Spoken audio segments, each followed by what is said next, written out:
my name is Sean Doherty. I'm the Director of Tourism for Charlotte County. I've been here for almost 16 years. Started with the Bureau back in 2005 as the Sales and Sports Marketing Manager. And yeah, so it's been a great ride so far. Yeah, it was very interesting. I did get here in April of 2005, so Charley had hit in August of 2004. And as I mentioned, my job to begin with here was as the sports marketing manager, so that job entailed bringing sporting events and recruiting those type of events into town. And after I got here, kind of first step was kind of look around, see what kind of venues and hotels you have to work with, and it was very limited.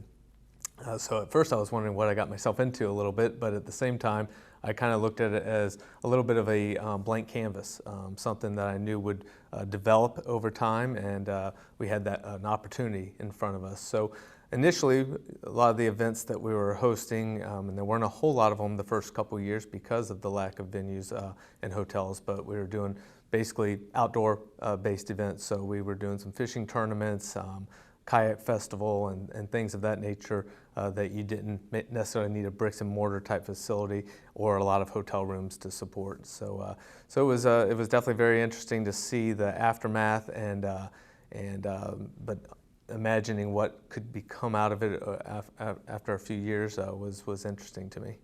Well, that's a good point, and really, if I look back over the time I've been here, it hasn't been just the Hurricane Charley and COVID. Those are kind of the bookends of the adversity that or challenges that tourism has gone through over that 15-year period. You'll remember we had the recession back in 2008, 2009 was when that was really kicking in.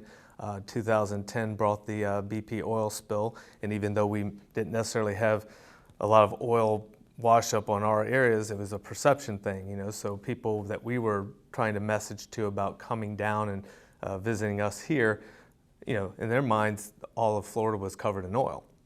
So that was a challenge. And then after that, we had Hurricane Irma.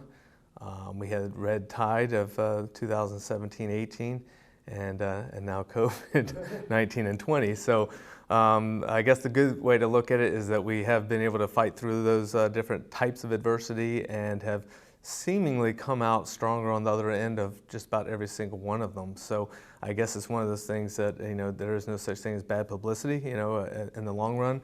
It probably brought more and more awareness to not just our destination, but the state of Florida in general. And hopefully people become more and more educated to know that, you know, that if a hurricane hits here, for example, in Florida, it's not hitting everywhere in Florida. It's isolated to a certain area. Florida's a big state. So yeah, it's been quite a bit of adversity to go through over that 15-year period. No, I think in general it has really progressed very nicely over the years in spite of those challenges. You know, you look back, I make this comment to people all the time that I look back to when I first moved here, and I'll be maybe driving down 41 or somewhere out in Inglewood or something like that, and it'll just kind of occur to me that there's so many things that weren't here back then that are now. And I think the county's done a good job of taking their time in the development process and make sure that it's you know, adheres to some type of plan to where they didn't panic and just say, oh yeah, let's build that, let's build that. Wanted to make sure that what was coming into the area really fit the destination. And you know, that's important to us from a tourism standpoint. We want to be who we are and not try to be something we're not. And you know, we have a unique niche in the tourism marketplace, and we want to keep it that way. But that doesn't mean there can't be some development to enhance that unique position. Yeah, it's really our outdoor recreational activities that we have to offer. So anything from our beaches to our fishing to our kayaking, hiking, our parks, all those kind of natural areas that we have to offer.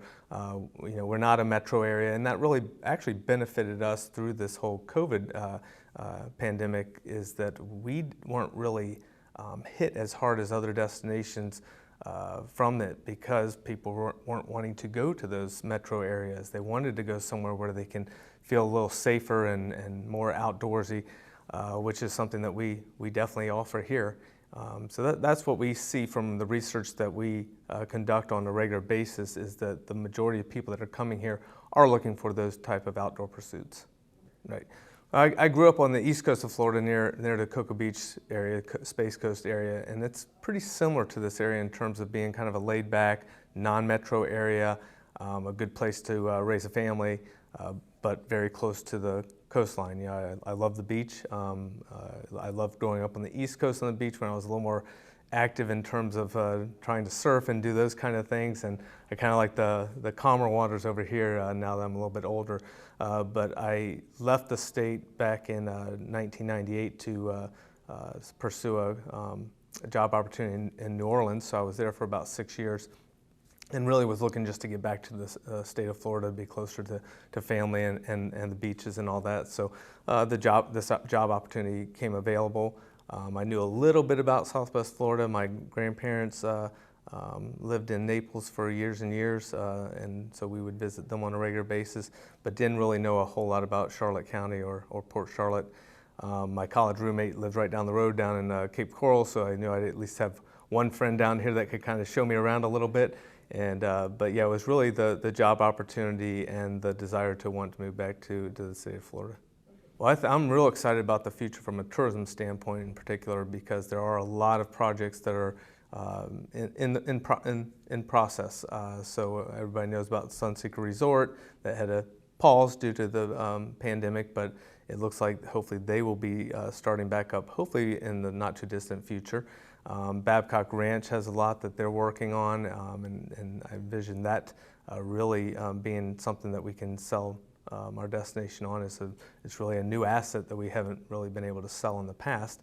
And then all the development that's going on over just across the street from the Charlotte Sports Park, so the Arredondo Point, Westport, those areas will really create somewhat of a downtown Port Charlotte that we've never really had before. So it should be a pedestrian-friendly, centralized location for things to do, a lot of activity that can take place in those areas. So we're looking forward to all those different projects that are either in different phases of development right now, but can't wait for the final product in a few years.